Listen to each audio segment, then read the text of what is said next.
You've definitely seen those viral AI celebrity selfie videos on Instagram, YouTube, and Facebook, right? The ones where it looks like someone is casually taking selfies with movie stars and famous characters. And those videos are getting crazy views.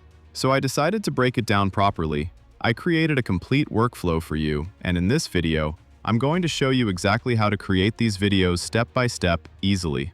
Don't worry, I've already organized everything into one document, and I'll share that with you. But before that, you need to understand how to follow the process correctly.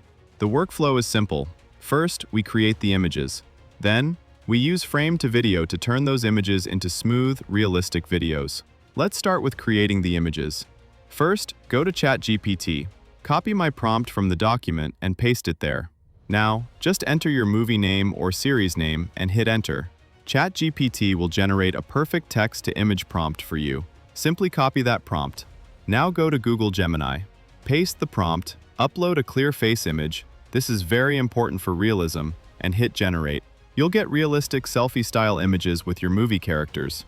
In my case, I already generated many images because we need multiple frames to create a longer video. Now it's time to turn those images into a video. You can use any video generator like Kling or Flow. I personally used Google Flow here.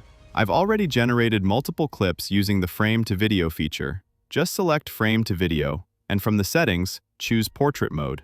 Now select the first image as the starting frame, and the next image as the ending frame. Then, copy the animation prompt from the document I shared and paste it here. Hit generate. You'll get a smooth, realistic video clip. To make this into a long, continuous video, just click on Reuse Prompt. Now take the last frame of the previous video and make it the first frame for the next clip. Then select a new image as the last frame. This makes it look like the person took a selfie, then smoothly moved on to the next celebrity selfie. Repeat this process for all images. Once all videos are generated, use any video editor app or software to combine all the clips into one long video. And that's it. This is the exact workflow people are using to create these viral AI celebrity selfie videos. If anything feels confusing, let me know in the comments. I'll help you out. And don't forget to follow me on X, because I've already shared this entire process there in detail.